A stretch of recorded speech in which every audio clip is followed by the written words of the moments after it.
Infrastructure మీద ఏంటి, దాని మీద ఏమేమి ఉంది ఇప్పుడు? అది ఓన్లీ కమిషనర్ ఇన్ఫ్రాస్ట్రక్చర్ ఒక వర్టికల్ క్రియేట్ చేశారు సార్. దాంట్లో ఇంజనీర్స్ పెట్టి can you create infrastructure corporation create చేసి ఈ 1000 కోట్లు 2000 కోట్లు 4-5,000 కోట్లు బారో చేసి మొత్తం కంప్లీట్ చేసేస్తాం. గవర్నమెంట్ ఆఫ్ ఇండియా ఇచ్చే డబ్బులు ఈ డబ్బులు కూడా తీసేసుకొని మొత్తం కంప్లీట్ చేస్తాం. 3 years టార్గెట్ తీసుకున్నాం సార్. సార్ ఇప్పుడు స్కూల్స్ అన్ని we have created star ranking sir based on infrastructure and ఇంకో పక్కన లెర్నింగ్ అవుట్కమ్స్ రెండు చేసి sir.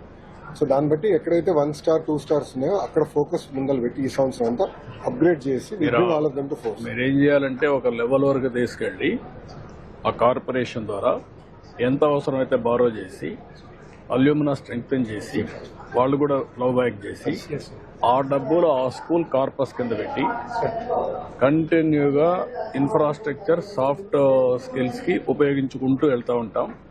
Every school will have A corpus. Star ranking చేశాం కదా సార్. ప్యాకేజ్ ఆఫ్ వర్క్స్ కూడా మేము ఫైనల్ చేస్తే అది అల్యూమినా కూడా ఓపెన్ చేస్తాం. ఎవరైనా దాతలు చాలా మంది ఉన్నారు సార్. అల్యూమినా కంపల్సరీ పెట్టాలి. అదే సార్. అల్యూమినా ఆర్గనైజేషన్ పెట్టేసి కంపల్సరీగా ఇన్వైట్ చేసి ఆ ప్రైడ్ ని కింద ప్రమోట్ చేస్తూ యూ విల్ మొబిలైజ్ రిసోర్సెస్. ఇవన్నీ కూడా కంప్లీట్ చేసి మీకు అసెట్స్ ఉన్నాయి.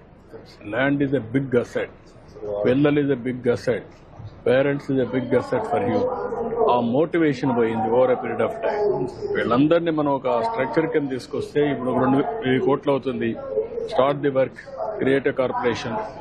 గవర్నమెంట్ ఇస్తాం, లేకుంటే బారో చేద్దాం, పెట్టేద్దాం.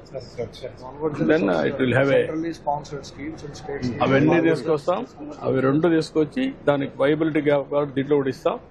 మీరు 4-5 ఏళ్ళు మొత్తం world class infrastructure and teachers ని పిల్లల్ని కూడా పర్ఫెక్ట్ గా తీసుకొస్తాం. లెర్నింగ్ అవుట్కమ్స్ దాని మీద మీరు కన్సల్టేట్ చెప్తాను.